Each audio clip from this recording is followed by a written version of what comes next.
Now to the main point of being here, folks. I'd like to introduce you, of course, to our guest of honour, which is Kelvin, and he has paid for this afternoon's lunch as well, which is actually terrific. And Peter Vacher, who needs no introduction whatsoever.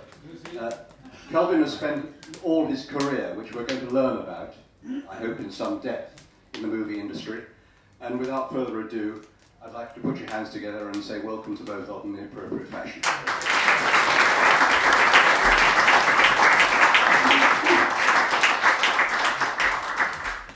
Well, thank you very much on behalf of Kelvin and myself, and it's so good to be here. I'm here really as the facilitator. I'm not doing a Jeremy Paxman. It's more an Eamon Andrews and This Is Your Life, without those embarrassing interventions by people you'd forgotten you knew and unfortunate relatives. So here we're going to just have, I hope, an informal afternoon and look forward to what Kelvin has to tell us about his life and times. Apropos questions, I'm sure people might have questions. Would you mind if we leave those till the end? Is that okay? Yeah. Right. Thank you, Kelvin. Kelvin was at Haberdasher's School from 1939 to 1945, so I thought I'd ask him first what those school days were like. After all, that's the wartime years, Kelvin. How about talking about Haberdashers? Is this coming through now, or can you hear it? Yes, I can't hear it. Good, that's all right. 45. Oh, I joined the school entrance exam, 39, at Case Lodge, which we did. On the first week. Close to the mouth, Kelvin, please. There? Is that right? Yeah. Okay. Doesn't taste too good, actually. But These black ice creams. the first person I met there, first pal I made, was a chap called Gregory. I met him some years later in Mill Hill Bump in Germany. I was walking along. Hello, Mike. Hello, Gregory. How are you? What are you doing? I said to Gregory. He said, oh, wonderful. He said, I've been ordained, and he went to Hammersmith Palais and picked up this girl, and we're getting married next week. And that was absolutely classical Gregory, you know, quite a character. 39. Starting at the school, the one great thing, I think, of the starting of the teaching there, we had the Reverend Mellish, who was our Latin master, whom I think sowed some good seeds for me with Otto Pasque in French. The memories of Otto coming into the classroom when we'd all just stand up and he'd walk over to his desk, put his papers down, stand in front of us and say, ah, eh, oh, and that stayed with me. I always remember, right, say it, and he'd start the lesson, and stay in French and go in French was excellent, which sadly we lost in later years. Reverend Mellish was called up as Mr. Atkins, who did the woodwork and crafts. He was called up as well, so he went away. So we lost Latin, we lost crafts, and then we had to decide between French and German. I didn't like all that German writing they did. I went for French. Spent years there until I got the idea of photography. I'm just going to really ask Kelvin, what was the impact of the war on those school days? You know, were you aware of what was going on around you, as it were? Oh yes, I think so. Doodle-bugs. Yeah, occasionally going to school, sometimes on the trolley bus and peer out and suddenly there'd be a dogfight over London somewhere. See that sort of thing. And certainly later on in the war, later on in the doodle-bugs. I mean, watching those in Mill Hill on the hillside there, watching them come over. Is that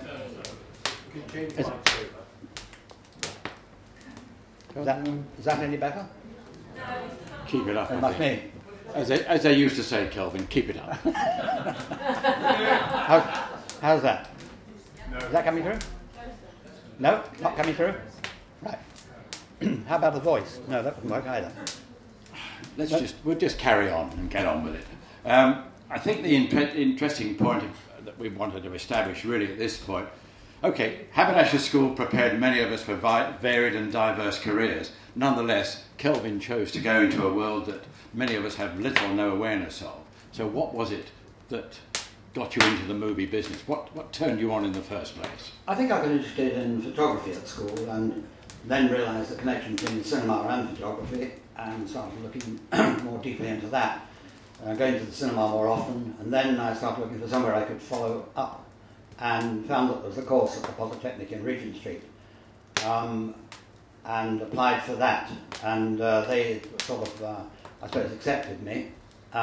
We used to get exam results. Harry Payne used to do the results, and the sort of manila envelope would arrive with a scrap of paper and bits of paper he'd torn up with the abbreviated subject and the letter opposite. And mine was like sort of started at D and went to C and then vanished down the end of a bit of paper. But this tacky bit of paper was our certificate. I was asked to produce this at the Poly. They said, "Oh, Mr. Pike, you know, we haven't had your results yet." And I said, no. I said, "There's a paper shortage." "Oh, right, okay. Well, when we hear something." They came to me later on and said, "We've had a brilliant reference from your headmaster." And I said, "I couldn't believe this. Bob Oliver, he never taught me. I never knew him. He'd never been in the same classroom before. And he'd apparently given me a brilliant reference." So I was in.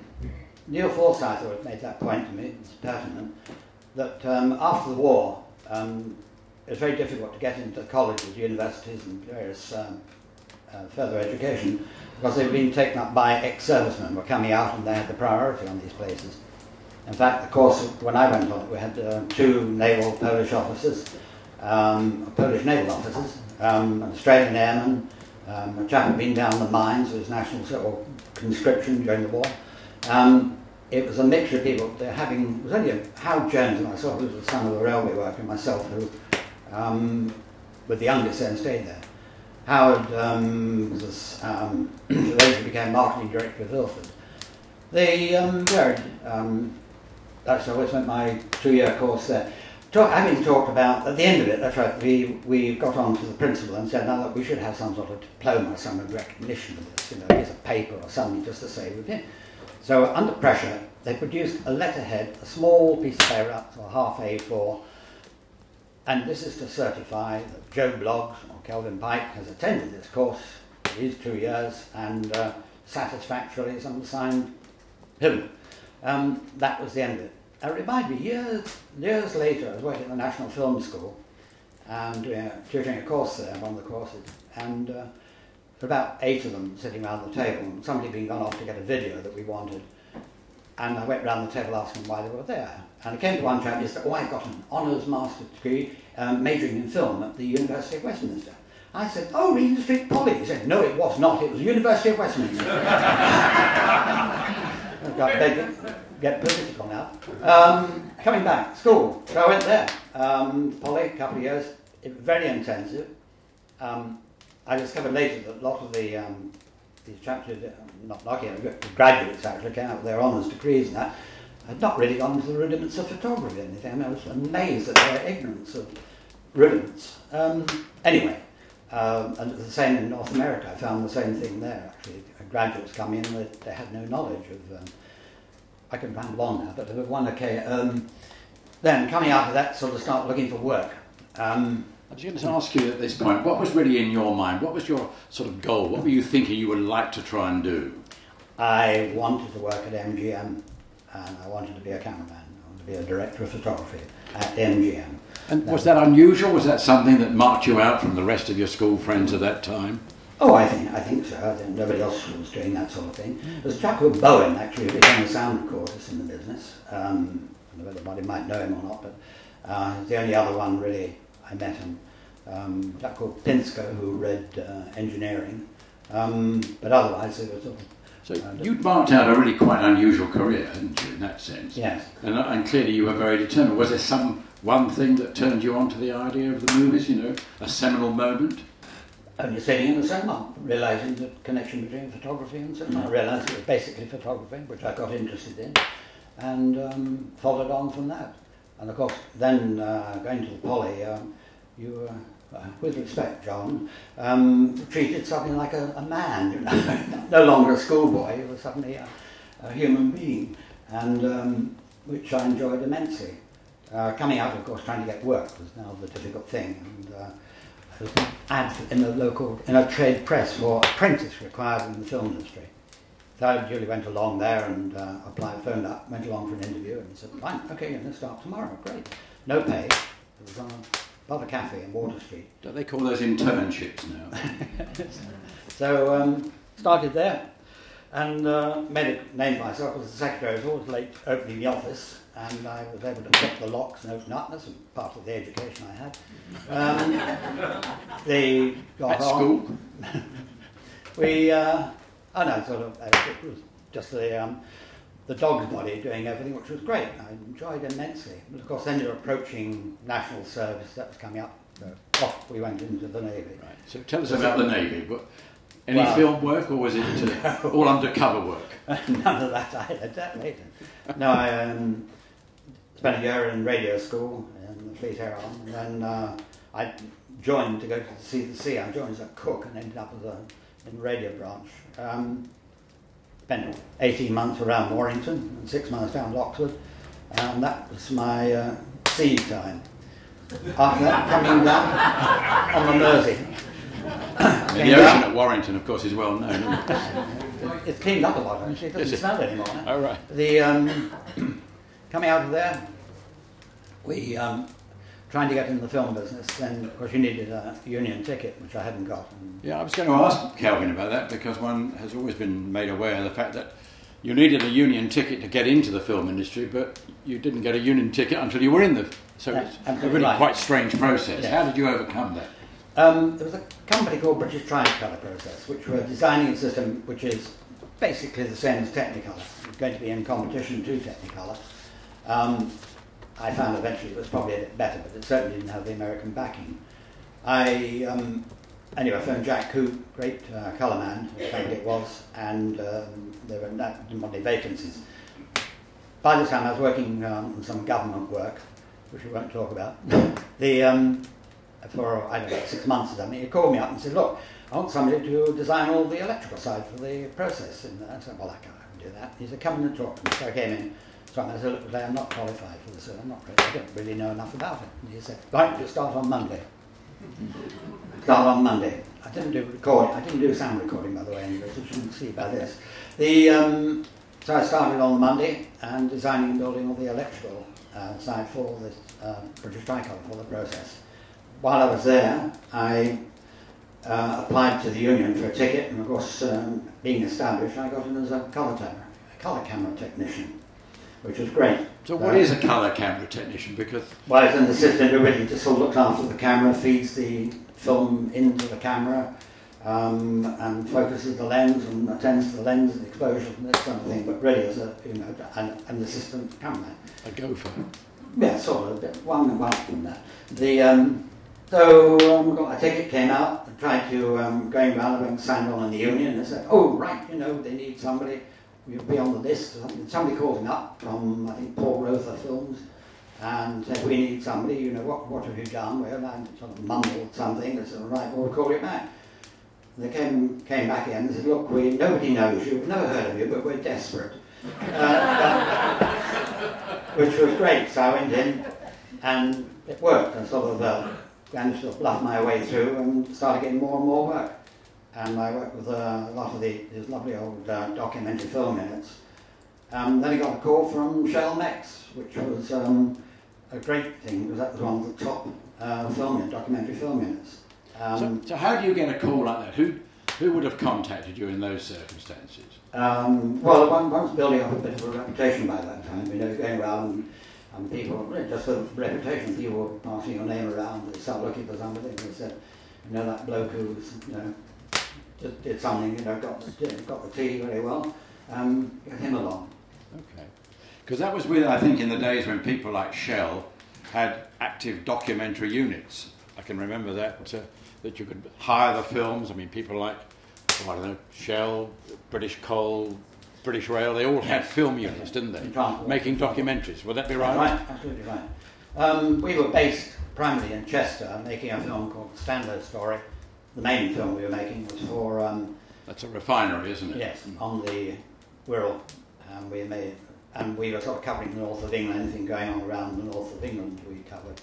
But the prime documentary made was the Sanders Story. Our consultant was Sir Arthur Elton, who his wife founded the Canadian Film Unit. And when we finished there, he was a consultant to the Iraq Petroleum Company.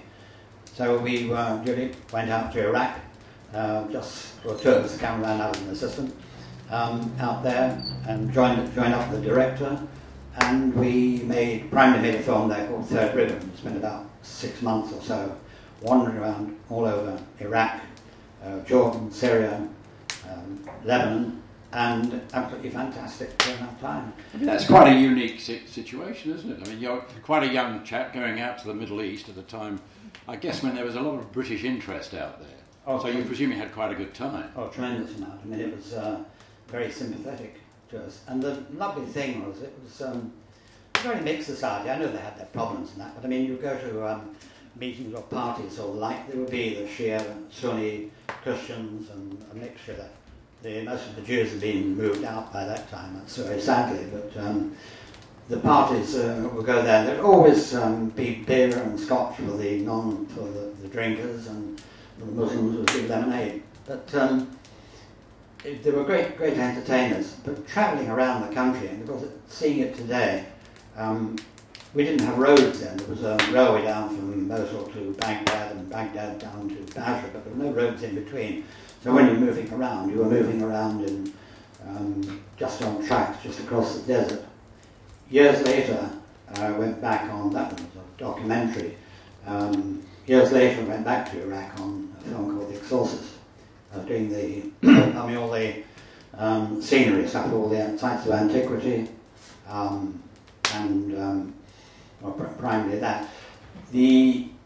And of course, things had improved by then, but the wonderful thing was sort of meeting up with old friends again who, I found the people wonderful, and I went to an exhibition at the British Museum a couple of years ago about Iraq, and it's absolute tragedy of what was done there, but we mustn't get political about that, but it absolutely, you couldn't believe the mess that had been made in Iraq.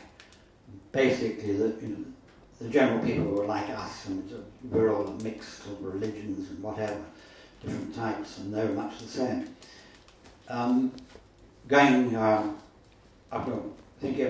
David Harcourt was in the Indian Army, a colleague of mine, sitting on the railway station at Mosul, and the staff, there's a hotel attached to this, and all the lovely old waiters and staff there, and their white jackets and uniforms, were delighted to see us again. It was like sort of the Raj, return to the Raj.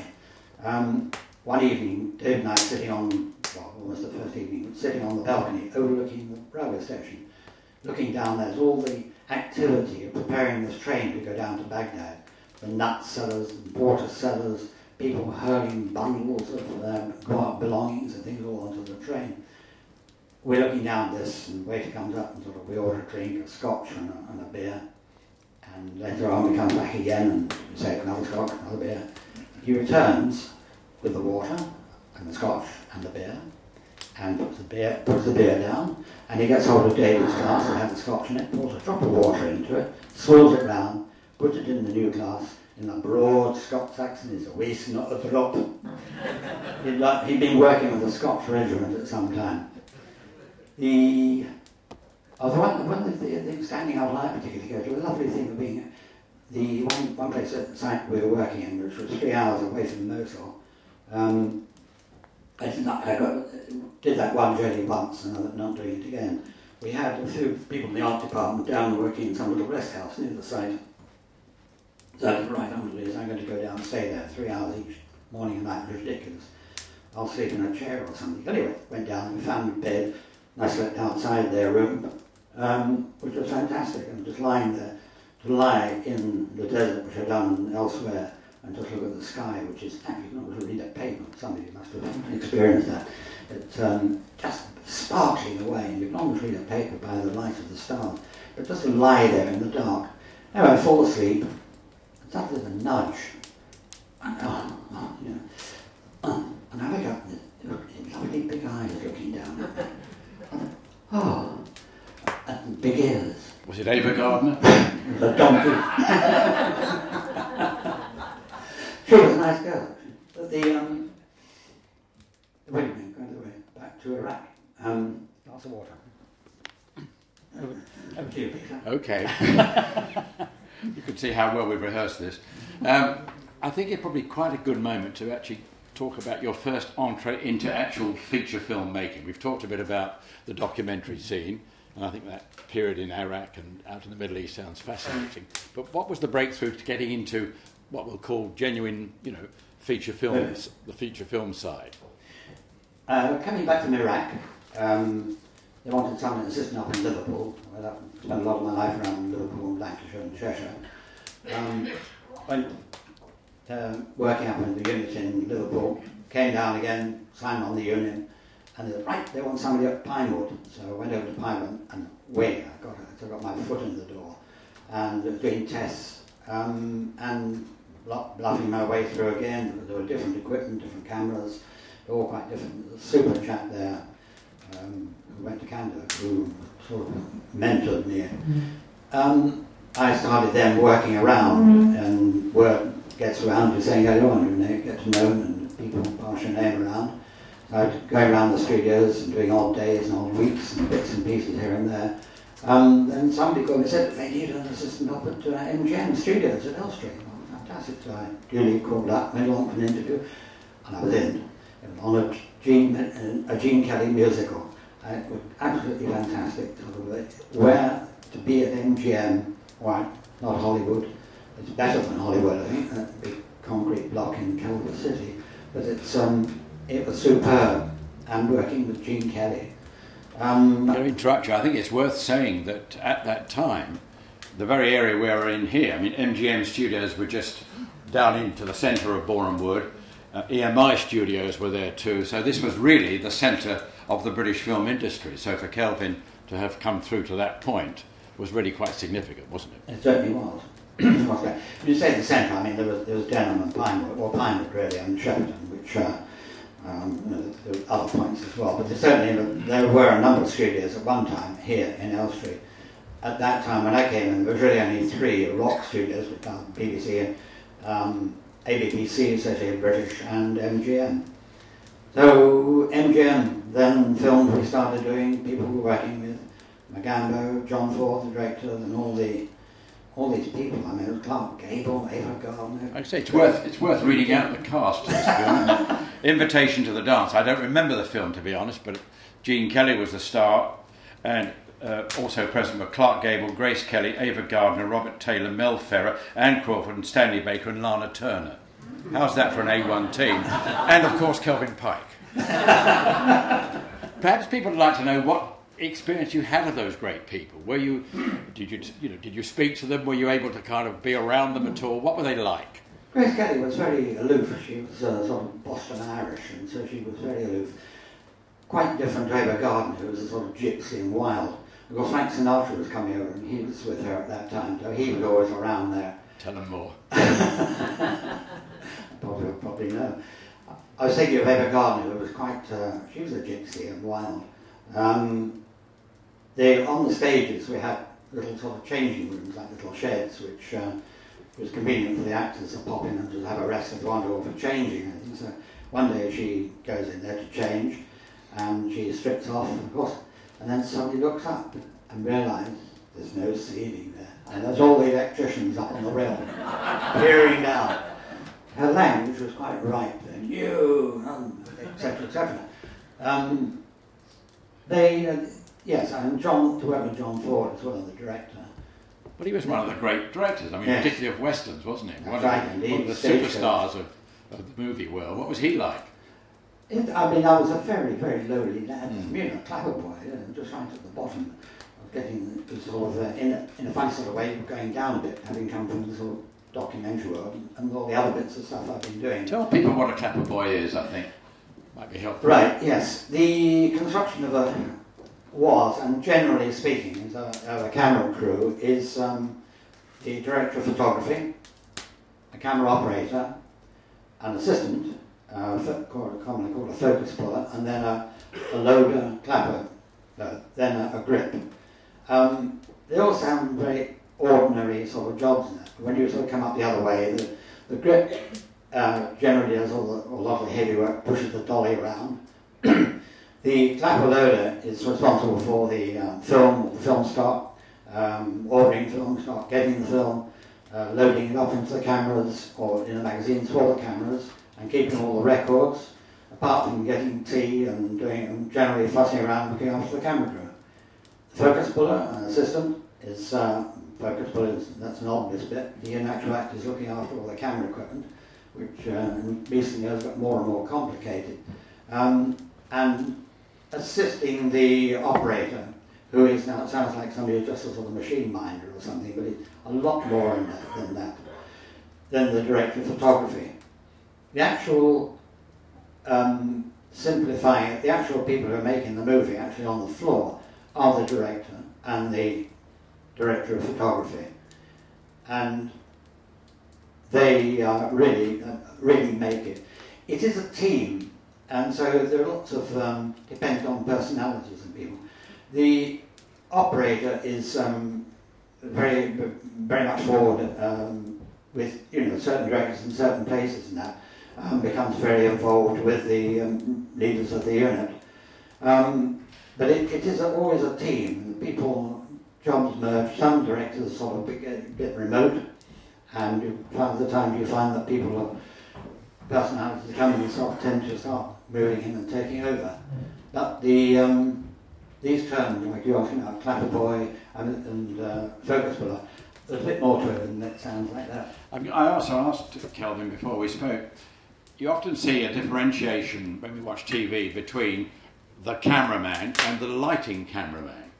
Now, I think, Kelvin, you told me something different when it comes to movies. Well, movies, it's only, there's a lighting cameraman or a director of photography, and I mean, you have, as a director of photography, you have a gaffer who's the chief electrician, who is yours. I mean, he's completely with you. I mean, you tell him what lighting you want, lights you want, and this sort of thing. And the operator is working with it. There again, I mean, as an operator, you can be very involved with the director in construction of the scenery. He's working with you as the cinematographer, and it's very much a sort of teamwork. You're talking about the gaffer and the electrician. You're thinking, and the electricians in jumping ahead. I sat on the committee for the curriculum for the skill set, the curriculums for the MVQs for television and film lighting. We had great difficulty there because the two are different. We have total control of the lighting department of most people on a unit anyway. You are the sort of number two to the director. In television, they have separate departments. They have a lighting department, they have a camera department. And talking to them, to the people from television, they were very unhappy about the fact that they were separate. The cameras would point one way, they'd be lighting another, then they'd change their minds. There wasn't a sort of overall command on it. Nevertheless, they still produce shows, and I don't quite know how they work it out today. But it is certainly in a movie, you have complete control over that. Okay. And certainly in things when you... One thing I like immensely is lighting big places, lighting, you go to an East End of London at night, and you're normally sort of pre-planned during the day, and then tell the gaffer, where you will on lights in certain places, like New York. I mean, suddenly going to New York, going along the East River there, Brooklyn Bridge, and saying, we're doing this scene here, we've got Brooklyn Bridge there, we've got this, that, and that's it. So we've got to light it. So you're then working with the gaffer, telling him what you want to light, red lights and that sort of thing. Big lights, of course, miles away. So you're responsible for delivering what the director has outlined as his or her need. Yes, absolutely. Okay. Well, I must not forget, I mean, going back, because it's very much a team. I mean, going initially in sort of pre-production and your production designer, the architect, and you and the director are very close, and on occasion the camera operator as well are very close planning. And I guess the other thing is you form up a team, which in turn, of course, disperses. At the end of a film set, at the end of the sequence of completing a film, that group will disperse, may work again together, or not. You tend to try and keep the same people going, but sometimes you can't. I mean, you can't. They've got to make a living as well, and they certainly can't. Can't join you. But if they can, they'll always bend things or put other work off so they can stay with you. But I think when I was sort of retiring, that's one thing I miss not being able to employ the people that I was working with before. I miss that. Going back to the sort of the films, because after Invitation to the Dance, I think you went off to Kenya, is that right? Yes, indeed. You were talking earlier on. We were talking earlier on at lunch. The number of people that we came in were sort of ex-servicemen. He went out to Kenya. So we were doing a film called Simba. It was at the time of the Mau Mau, and we were just doing the animal stuff and the background stuff for it. Now, what do you mean by the animal stuff? Chasing animals or photographing animals. It's a good life for some, isn't it? So Skeets Kelly, the Major, as you know, Dickie Robinson, and myself, and we had a safari wagon. I'd drive, driving, and this thing got the old leaf spring suspension on it, so every now and again the spring would spring out and bind on the tyres. This was not very nice, so we were normally left at the end of the day, going back as the light was going, with Mau Mau about. We were very aware of this sort of being ambushed. So you come around the corner and there'd be a tree across the road. That might be a tree across the road. So we borrowed a soldier with his Stain gun. We had a routine then that if I was shot or I was attacked, and I used to do panic reverse in this vehicle to get out of trouble. Dickie was a major in the Royal Engineers. Skeets was in the Air Force. He was shot down and in a prison camp from which he escaped. He was captured again, then he was escaped again. And it was always a thing to get in the bar quickly. Skeets a great raconteur, stories, experiences and everything.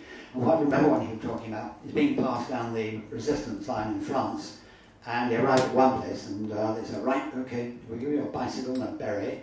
We're going to a farm just outside town, gave him the address or place. There are two farmers who run this farm.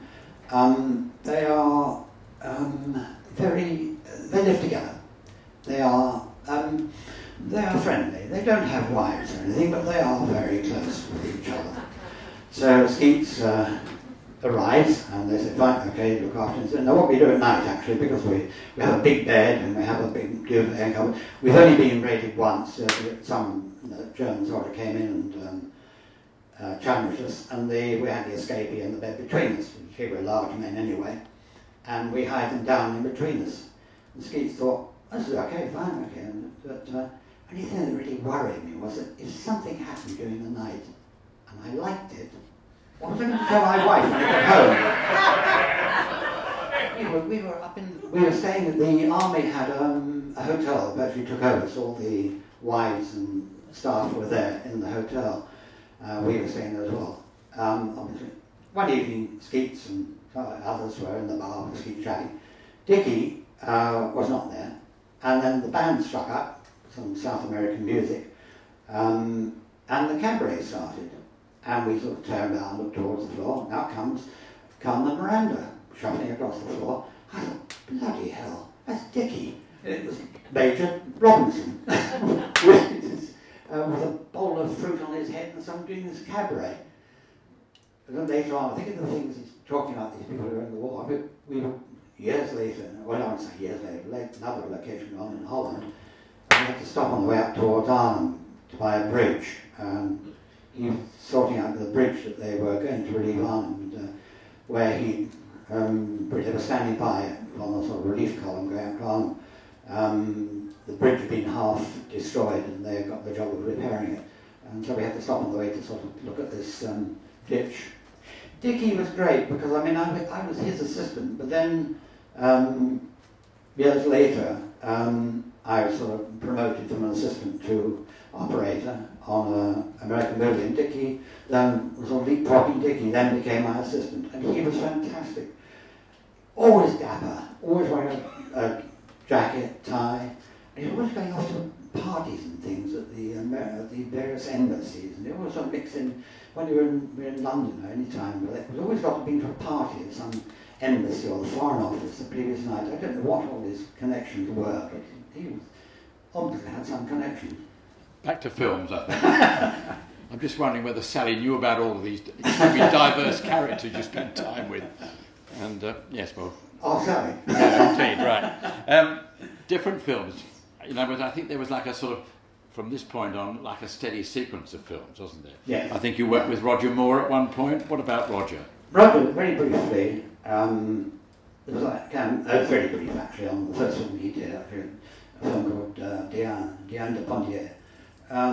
We were going around photographing Billy, did a little bit with Roger. There was a panic, a great man called Billy Kaplan, who was head of MGM production in Europe, and he had his favourite crews, and fortunately I was one of them. We used to get a camera assistant from England, operating assistant from England, makeup from Rome, wardrobe from France, sound from Rome and Spain, and we'd meet up on a new production. It was an international group, all old friends again. It was great fun. There was a panic to get me over to Paris to do the song with Roger Moore, Diane.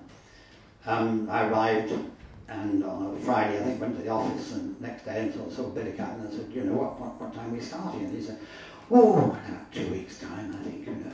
I thought, it was 2 weeks in Paris. I couldn't believe it. A friend of mine, Peter, no, a different Peter, not here, said, I've got a girlfriend who's in the Lido. She'll dance in the Lido, you know, catch up with her and go and see her. That was a great idea. So I go on to the Lido. In those days, you could walk into these things, certainly during the day, there was no sort of armed guards at the door, and caught up with Rosemary, and then sort of going to shows and sit at the Lido. One thing I was taller then, about 5'9". You used to get squash up when you get a bit older. The Rosemary was about 5 or 6 or 7 then, so it's quite tall and wearing high shoes. I remember walking to the Champs-Élysées, and she wouldn't even look at the traffic. She would just walk like a knife through butter. With me sculling along behind her, and I said, trying to run me over, but it stopped for her. Where are we now? Well, we're on safari in Kenya, and that's only cool. I think what we're getting is already there's a diverse picture, isn't there, of how different films take you into different places. I mean, already you've covered quite a lot of ground. In my notes here, my crib sheet, on safari in Kenya, run over. Yes, we were photographing animals. Primarily that. A film called Odongo. Odongo and Safari, 2 films. And we were doing primarily chasing animals around. Camera mounted up on the back of a long base Land Rover. White Hunter, John Lawrence, who was from Covendale. And chasing these animals. I think the incredible things, the rhino things particularly we were after as well. The great thing about rhino was they do false charges. They come, you sort of agitate them, they'll come charging towards you, then stop about 25, 30 feet away from you and skid. Sometimes they follow through. So John sitting on the Land Rover with his foot on the clutch, waiting to slam it. We found my track one. The Africans always see them before anybody else, right up, one up on the hills or something. So go there and find it, then we sort of get nearby. The animal's sight is not that good. Catches us and starts charging, and stops just 20, 30 feet away from him to a skid and hovers off into the bush. Oh, so I swing over the side. I thought, we'd have a break and a drink now. I swing over the side. John, said I, John, have a look at this. Pointing down. It's a flat tire. Oh, God. John said, come here, Kelvin, look at this. And there's a flat tire in the front as well. We'd never have made it. Another time, with the animals, I think, I haven't talked about music, but the things that sort of stand out in my life are sort of music and animals, and apart from people, of course.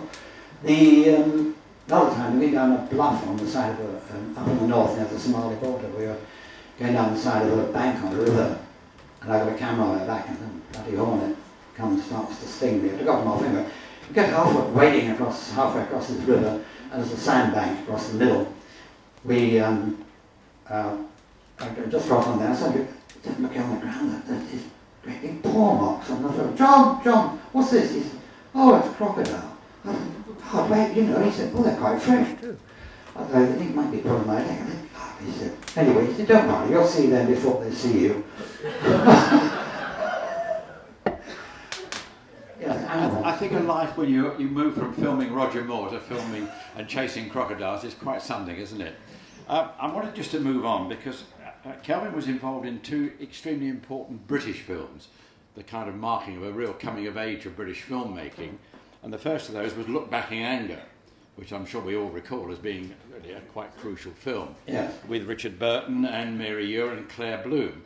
What was your position on that film? I was an assistant camera. Right. Camera assistant. Tell us about that, because it was quite an important film, and of course involved someone like Richard Burton. Yes, indeed. It was, it was superb. And the great thing, the lovely thing that when you're physically by a camera and in close scenes with actors now, I mean, you've got the camera there and they're right just in front of you, not inches, but only a couple of feet away or something, and you are the closest to them. The director might be the other side, but you are the closest to them. And to see, actors and see their faces now and see them acting is a fantastic experience. I think it's another way of talking about missing my own crew and loyalty to your crew, which I miss a lot. I think actors I miss a lot as well. I must say I love actors. I think they're fantastic, and I love watching them work. And certainly when you and seeing them rehearsing and then building up to things, I can leap ahead. But in a film like that, say, watching someone like Richard Burton, who I think we all know was one of the all-time greats of movie and television acting, or stage acting for that matter, would they have had to do take after take, that kind of thing? Would you have been involved in that?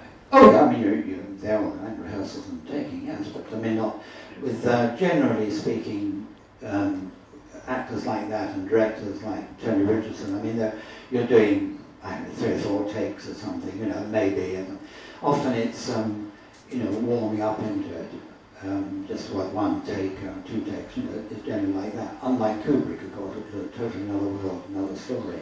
I'm sure people would like to know more about Burton. He was one of those most intriguing characters. Was Elizabeth Taylor on the scene at that point, or no? That hadn't happened yet. No. What was he like? He's super, like, down to earth. I mean, great. We're many a beer in various bars around various places. Of course, you'd go on to his great haunts. He's up Elstree Hill, on the that was a sort of restaurant place now. What, the Edgware Berry? No, pub halfway up the Elstree Hill. Anyway, Abercorn was it? No, not the Abercorn. I forget now.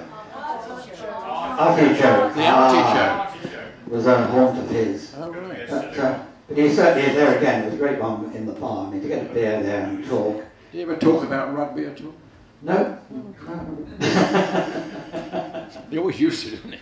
I mean, I think these are iconic figures, aren't they? And already we've gathered that Kelvin, which is the earlier part of his career, had already started to work with and to be alongside people that we all regard as iconic figures in movie making. This is, I think, part of what makes Kelvin's experience so unique. What about Billy Budd with Peter Ustinov, another important film? Talk about that. Indeed, yes. I love it. He was smashing with. Having dinner with Peter Ustinov, I mean, staying in the hotel, I mean, it was like those classical dinner parties that you would see on television involving Peter Ustinov and others and just talking, and just another wonderful raconteur. And the group, all the actors in Billy Budd, I mean, all these wonderful big theatrical actors, Shakespearean actors, and be a line of this sort of naval officers up, lined on the quarterdeck, and they'd be playing this scene, and Peter, who decided the scene was really sort of over and finished, and he would suddenly start shrinking, and he'd suddenly get right down into very low, and the other poor actors are still acting, and they're still playing, they're not quite sure what's going on, and in the end the whole thing just collapses. But he got as far as he wanted.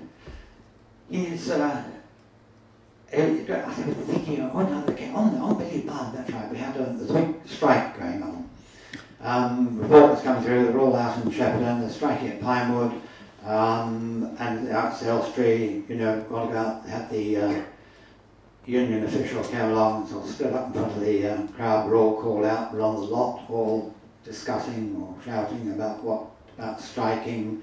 They're going to strike at the other studios, this, the other. And he's putting the case with the union.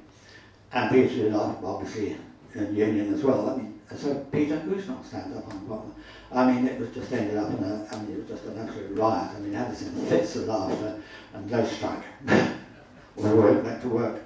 Poor old union man had to creep away. You can't exactly come up against a man like that.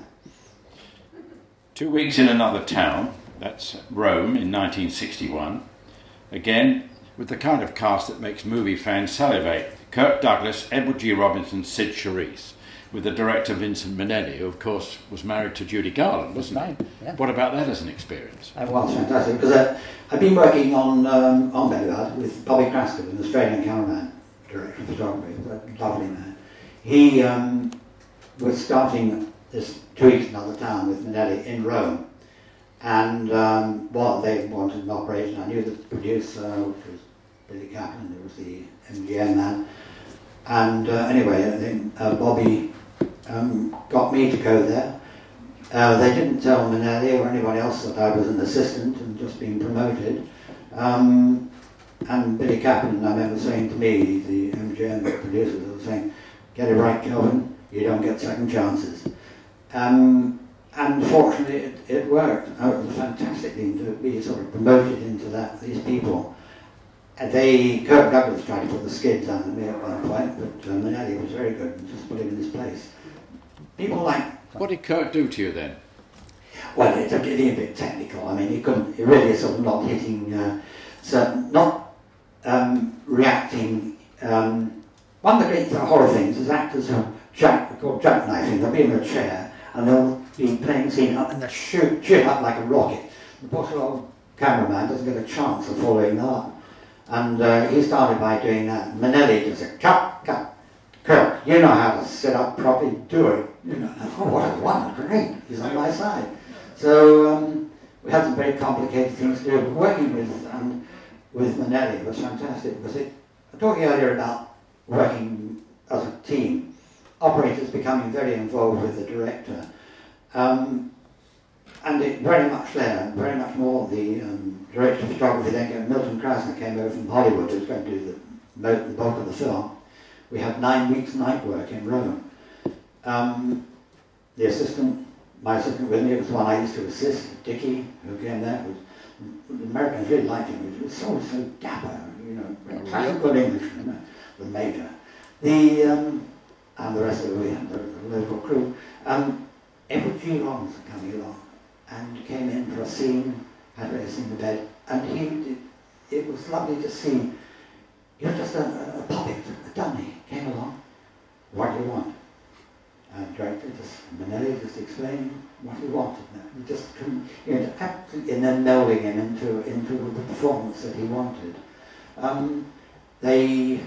Minnelli and Milton then wanted me to go back to LA, but the unions wouldn't have it, so I had to stay behind. It might be interesting at this point just to describe which union we're talking about. I'm sure people here might not know about the iron grip of the film unions at that time. Which union was it? The Association of Cinematograph Technicians, ACT, which is now called BECTU, BECTU. And are they still powerful today? Nowhere near as that. Not in that way. No. I mean, they have a degree of power, but nowhere near. I mean, it started opening up and people were coming in. It was Derek Kenwood's son, Paul. Derek told me that Paul came along with me and worked with me as a sort of unpaid trainee on a number of items and movies as well. And I mean, Paul would come driving home. I used to give him a lift. I'd give him a lift to work.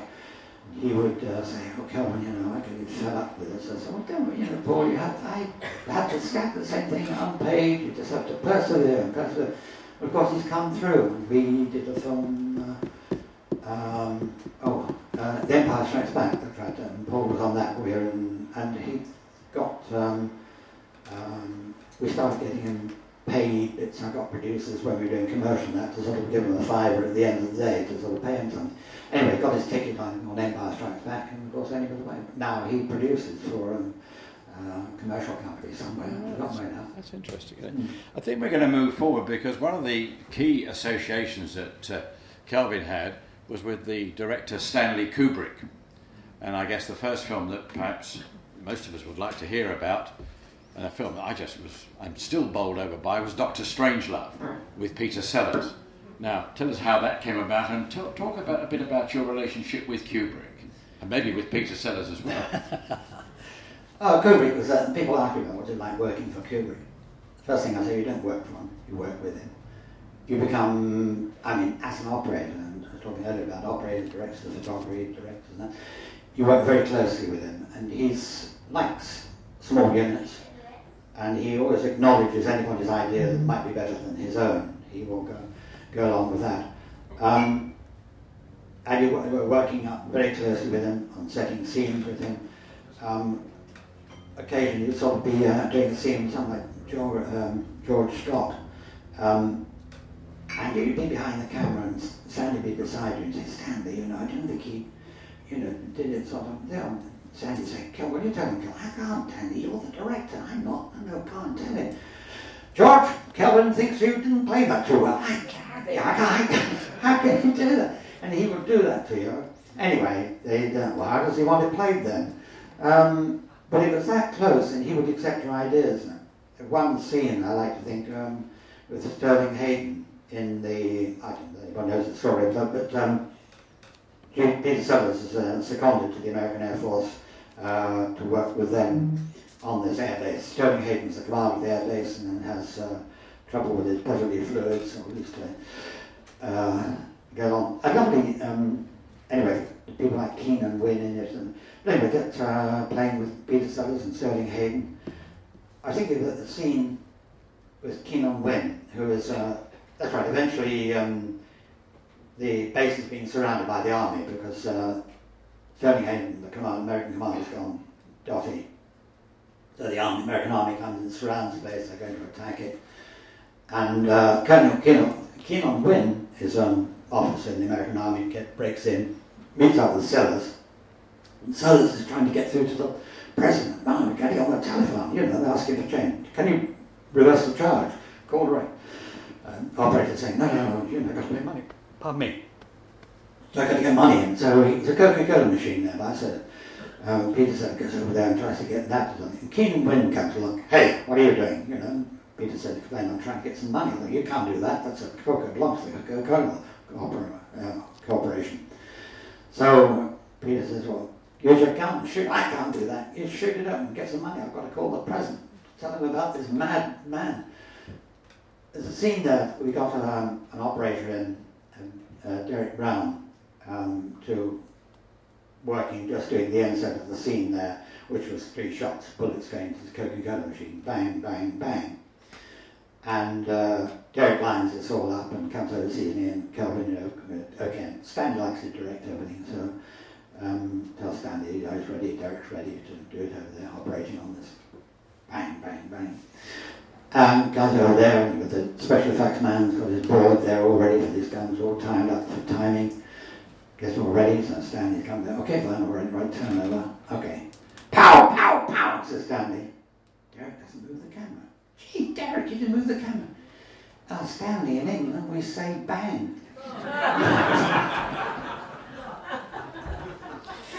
In fact, that was the beginning of a relationship with Kubrick, wasn't it? Which yeah. I think people here will be intrigued to know about, because he was something of an unusual figure, wasn't he? I mean, you get a sense of him almost being like a semi-recluse. And he was living in Britain, wasn't it? Because you then went on to work on The Exorcist. No, that wasn't his. No. Right, and The Shining. 2001. And 2001. I mean, that's a tremendous sequence of films, isn't it? Yeah. Doctor Strangelove, The Shining, and 2001. Talk us through the relationship with Kubrick there, because by then I guess you were a director of photography at that point? No, I was an operator. Oh, I'm still operator. Never mind. I made it in the end. Yeah, I know you did. No, he was, as I say, you worked with him, you didn't work for him. On 2001 was a great experience. And when you think, I don't know if you've seen that film at all, the effects on it, we didn't have video cameras, we didn't have calculators. I was using a slide rule for calculation. We had none of those things at all.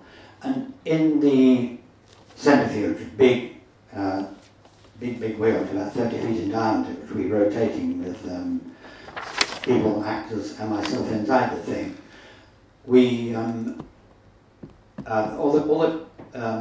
the video screens on the side, there's 16 of them, 12 of them, all 16mm projectors. We had to wind this thing round, all the cable, electrical cables, all the camera cables, the whole thing, and then turn over the camera and shoot it all in reverse. But then there would be bulbs shattering in the, on these little projectors and that, but generally speaking, they do work. As I say, there was nothing modern, no modern equipment in there at all. And no CGI, presumably? No. Nothing computer-based at all? Nothing, no. Not even a calculator.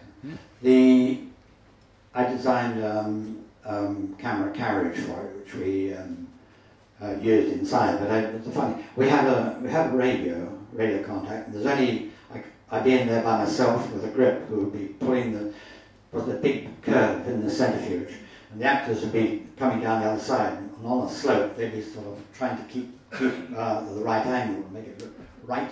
And we were pulling the camera, the grip was pulling the camera up the other side, so I was on my own in there, with a still camera as well, controlling that, sort of shooting stills, and a radio.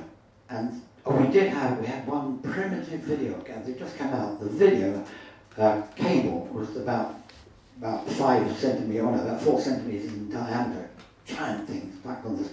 And the camera only covered a small area, a little disc in the scene. Because I opened the camera, the thing was to fly everywhere. And Stanley's on the radio, Gary, what are you doing, Kel? What are you doing? What are you doing? That's all right, Stanley, don't worry, it's all okay. But I mean, it was a matter, he never really saw anything until the rushes were the following day. But the whole experience of 2001 was quite incredible. It went on for a lot longer after we left, but then we went off. The director of photography, Jeff Unsworth, and myself went off and did a film with Tommy Steele, actually. Half a Sixpence, that's right. Tommy Steele, there you are. There's another name for us, isn't there? Half a Sixpence. That's the second one I did with Tommy, actually. We just haven't got enough time to go through all these, have we, really? I mean, it's an incredible array. What about the Empire Strikes Back? That was another major film that you were involved with. Yes, I immediately think of Carrie Fisher. She's super, a big little lady. She knew daughter of Debbie Reynolds, and Eddie Fisher, of course. But Carrie knew all Debbie's song, dance, and the whole lot, everything. And I was saying to her, you know, really admire, I love your mother, you know, all the great quoting the movies, this, that, and the other. And we talked about that. And suddenly, we're on the stage at Illustration, and the inner part, background, right round the stage, and there's a voice right in the background. They have a control panel, an organ, where all the control for the lighting and communication was sort of round the back. And suddenly there's like, Kelvin! Kelvin! I was like, God, Carrie, what does she want? And I was like, a peep around there. Kelvin! Yeah. I said, what is it? She said, Mum. Oh, hello, Miss Reynolds. Yes, oh yes, I'm looking after her. Yes, she told me all about you. Oh, really, has she? Fine, no, it's great, you know, we're working well together. You're looking after her, aren't you? Oh, yes, Miss Reynolds. Fantastic. That's the association you have, is it? Because, moving on, I mean, Kelvin was involved with another very good British film. That was The Dresser, with Eileen Atkins, Albert Finney, Tom Courtenay. Again, the cream of our sort of movie and stage actors and actresses. Eileen Atkins, a lot now. She's on this thing at the moment on television, Dr. Martin. She's done all these actresses. Upstairs and Downstairs was her thing, wasn't it? But to be that close with her, and obviously a lot of stage work. We were standing in the wings in the Alhambra in Bradford, in the theatre, and there was a delay, and a couple of us standing with Eileen. And she said, last week I went to Sanderson's to buy some wallpaper. And parked the car, a few years ago now, walked up there, and there were 3 men sitting on the steps on the little approach there. And a good approach, they were looking at the girls and women going, oh, no, not yours. Ugh. You haven't got much, has she? Look at that, how can you, I went in there, I was furious, because they dare speak about women like that. I went in there and bought the wrong bloody wallpaper, I came outside, and there were only 2 of them sitting there. I walked over to them and I said, I bet your little willies are no bigger than my finger. I turned around, stumped down the road, my car was gone. Where's my car gone? I suddenly realised, I looked back, that guy had a different entrance.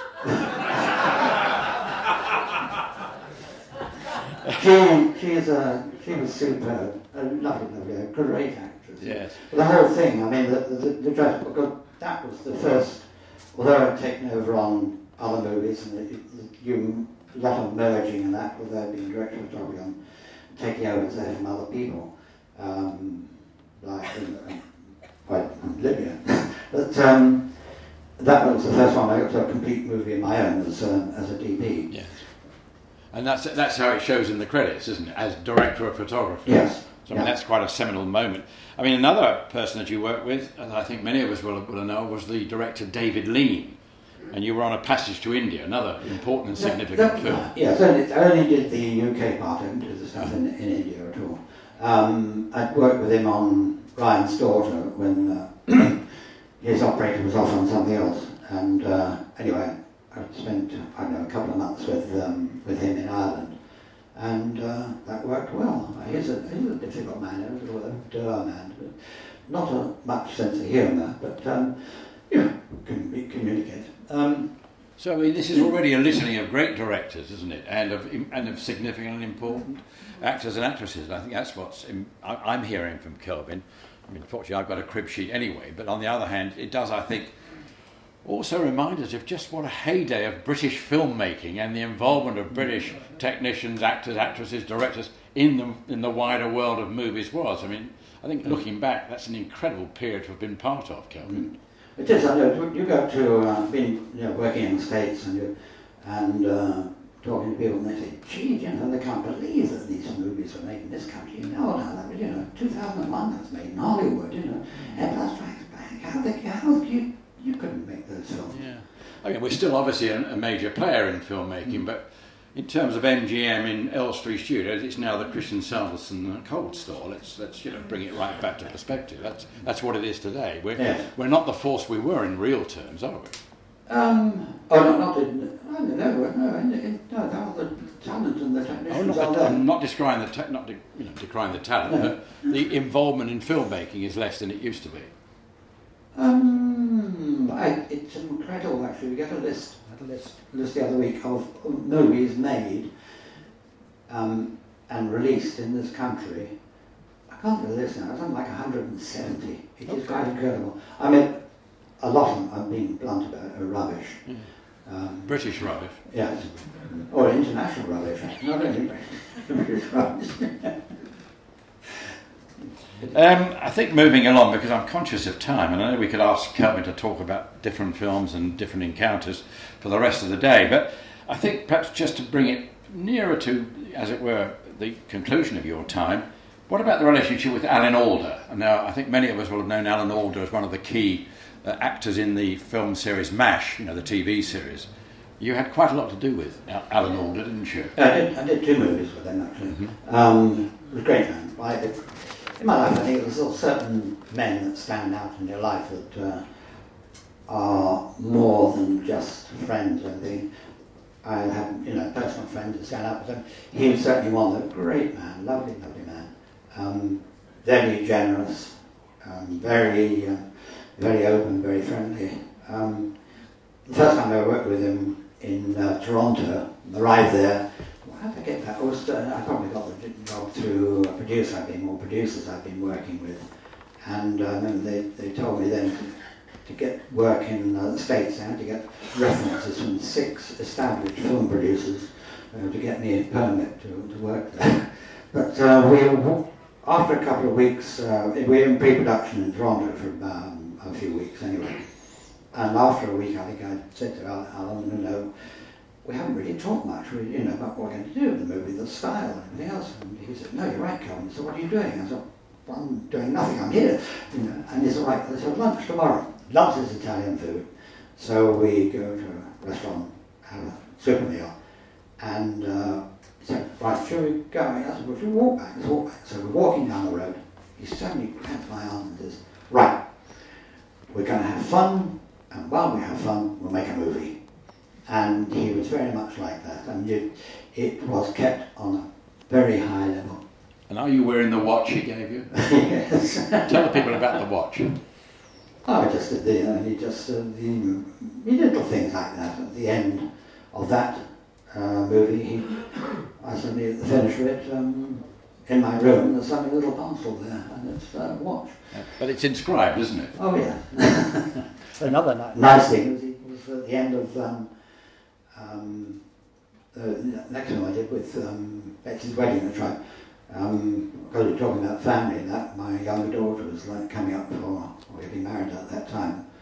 And so I got a superb pair of gold cufflinks now, which he gave me at the end of that to wear at the wedding. Well, that's kind of good, isn't it? And what did he say to you about autographs? Because you mentioned that before. People come up on the street in New York. It's much easier to move around there. Come up and say, Mr. Alda, Alan, may I have your autograph? And he said, I don't give autographs, but I'll shake your hand. And it worked. You know, people didn't pester him at all. As long as they saw he shook their hand. That's lovely. I think before we open the session to questions, looking back, what's been your best experience out of in this long career? Meeting Sally, I think.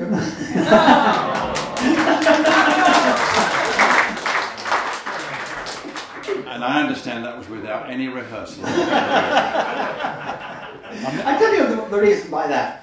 Because when I was talking about when I'd run over, I was knocked out for about 6 months. I was determined to play better rugby, so I was exercising out in Africa, working hard, really, and I think that possibly helped to save my life, actually, having run over because I was knocked out for a week before getting back. So came back here, couldn't play rugby for about 6 months, and so I spent a lot of time behind the bar with Leslie Miller and Bernard Smith. Donald Wells was the manager, so we were mostly behind the bar, and of course got to know all the sides, whereas one tended to only know your own side, your own peers, got to know everybody.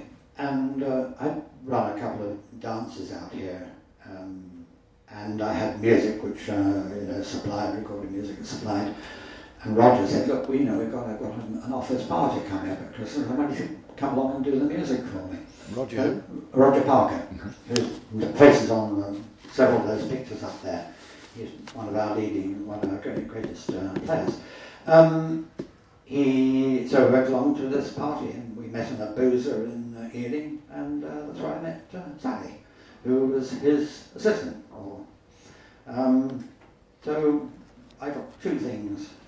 One, I think the club made me exercise to try and get playing proper rugby, or better rugby, and two, that met my wife. So I owe a lot to have it actually, or at least the OHA.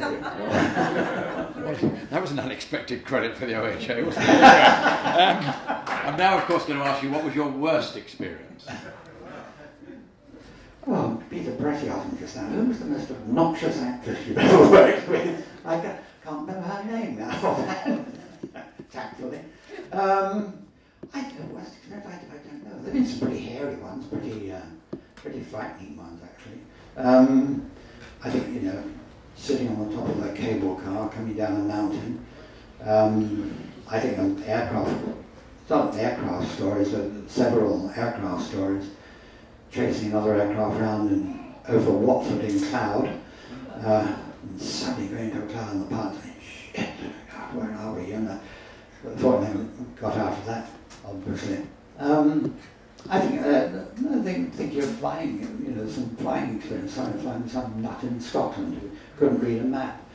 All the chart was between us, fortunately. And I think that the memories of Harry Payne and geometry and the air training corps coming through. I could read the map. That's what a good education does. I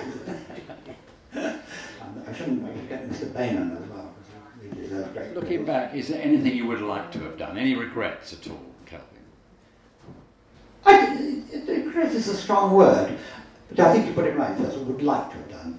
I'd been working away a great deal on abroad, and this and that. I came home, and there was a Hitchcock movie, Topaz, coming up, which was going to start in Denmark, I think, and for MGM again, to do that. And I turned it down, and they kept on, I must say, they kept on throwing money at me, and I said, no, I've got a family, and dear old Billy Kaplan again, and he said, what do you know, Sally works, she's a journalist, and I said, yeah, right, now Sally can come over, she can take over the PR department, and then you can do the movie. I said, I don't think she'd like that, she's editor of her paper, and, she's very involved there, she doesn't want to start coming over. Did you ask Sally?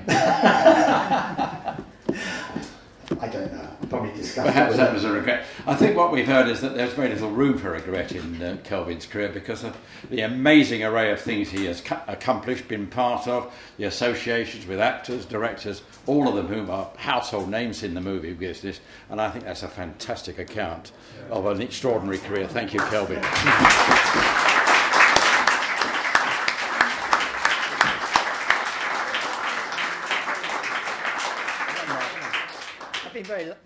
I've been very lucky actually, because there are lots of people who didn't quite make it, and lots of people who did make it. So I've been very lucky actually. There are others, and I see them in our business, and certainly in the entertainment business. There are people that there's a tremendous amount of talent out there that never got through. It's very sad. I'm very lucky. And thank you all for listening. All right. Now, would anyone like to ask questions before we, bring things to a halt? It's Bob Rattenbury. Can I ask a question while I remember what the question is in my mind? Thank you very much, Kelvin. Superb. Absolutely superb. Over the years, I can remember in here where I lived, there was a cinema, it's now a little school or something. Cinemas were the be-all and end-all for watching a film. And then there was the advent of VHS, television VHS. And there were a lot of people saying television, films will die. Fortunately, they haven't, because you can buy them anyway in DVDs and what have you.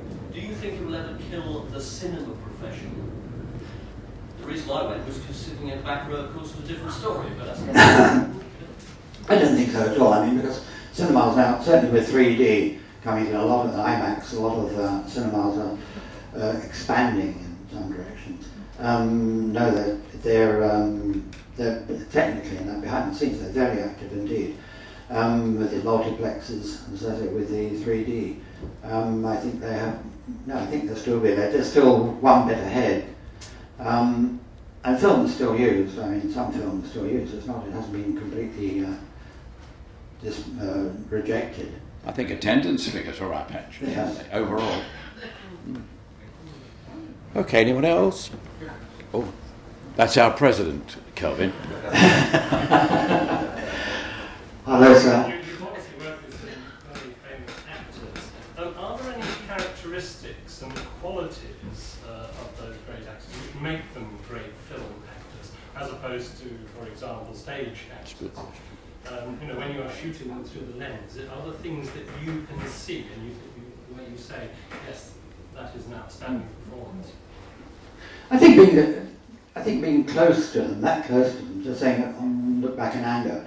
Well, I don't know if Peter mentioned it, but you're working within 2 or 3 feet of these great people, and Eileen Atkins, I was talking about her earlier on. You're so close to them that you get just that bit more feeling. What do they have? Sorry? What is it that they have that others don't? I mean, some of them are mixed, both film and stage. They obviously have to behave differently, react differently, and make a different presentation. They're not sort of calling up to the gods or anything. They are really being intimate. You do get that sometimes when I've had actors have come from the theatre and coming suddenly in front of a camera. They are have to be sort of turned down a little bit. How do they create that magic? How is it that a great actor makes that impression, which perhaps a second-rate actor doesn't? On camera, when you're dealing with the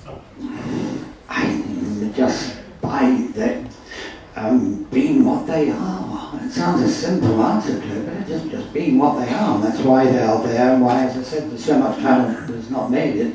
And that's why the others are not there. They just have that extra, which is hard to pin down. And, in the whole of the entertainment business, and certainly the music business, you can see that as well. I guess you know it when you see it. Yeah, that's an old cliche, but it's true. It is true. All my cliches are old. Anyone else? Sorry? Did you recognise them as great actors when you were seeing them? Oh, yes. You were filming them? Oh, yes, indeed. I mean, you get some you think, there's no way can they get through, they won't. Just some bit actors and that. One mustn't knock them, they're doing the best they can, but No, I mean, there is a difference between the major talent, and that's why they're there. But we did a thing years ago. We wanted, for the producer I knew, we were all working for nothing anyway, because we knew him, and he'd asked a favour, and he was turning in all these actors are coming in and said, Peter, you know, you're being unfair, you know, what about these people? And, you know, what are you paying them? He said, I'm not paying them or anything. I said, they're brilliant, you know, they want so much time. He said, no, I just put an ad in stage in the trade paper. And I was inundated with people. They got free lunch, and that's all they just to come in and work, be in front of a camera. And then you can start seeing why some of them it sounds very, some years ago, there was family friends, Liverpool family friends, and it was my father and I, we were at a family thing in Highgate. Just so happened with the father of the host and the mother of the host was sitting in the room with my father and myself on the piano. And she turned and sort of said, would you know, I'd like to, I've been working on the piece of music, would you like to hear it play? And we both said, oh, yes, please, I'd love to. Everybody else was out of the room, and she sat down and played, and it was absolutely fantastic. My father said, you know, you're a professional. I said, no, she said, Mara Hess and I were students together. She had it and I didn't. No, the others can think of. Anyone else? Jonathan?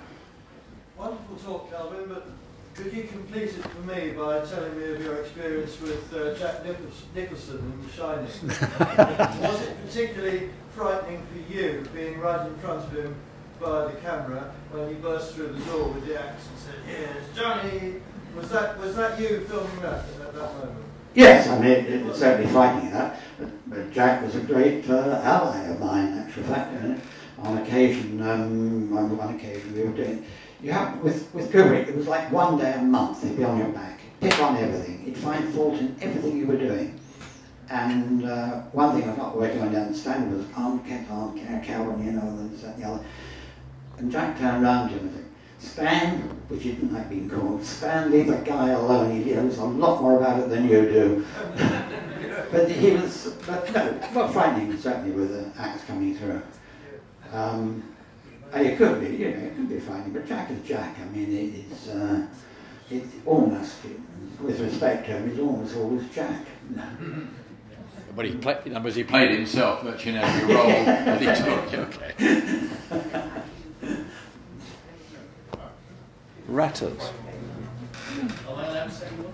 Yes, of course. As long as it's better than the first. I'm trying to remember the name of the cinema in Pinner, but my friends here will tell me. I think it was Do you have a favourite one line? Because there was a lot of press in one of the national papers a few months ago about one-liners out of films. I mean, I guess one of my favourites, if I may say before you say whatever your choice is, was "You're only supposed to blow the bloody doors off." Yes, Michael Caine, yeah. I think when I saw it, it's Hitchcock and Ingrid Bergman, and Bergman playing this difficult scene, she I can't do it, no, I can't do it, it's not that. He looks at her and said, "Fake it."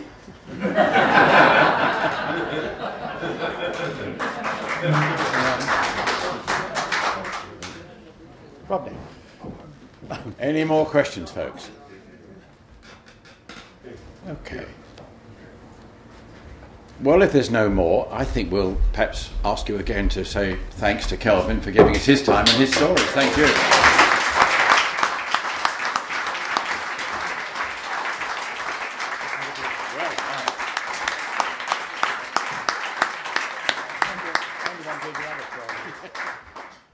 He's just said when you want to do the part 2.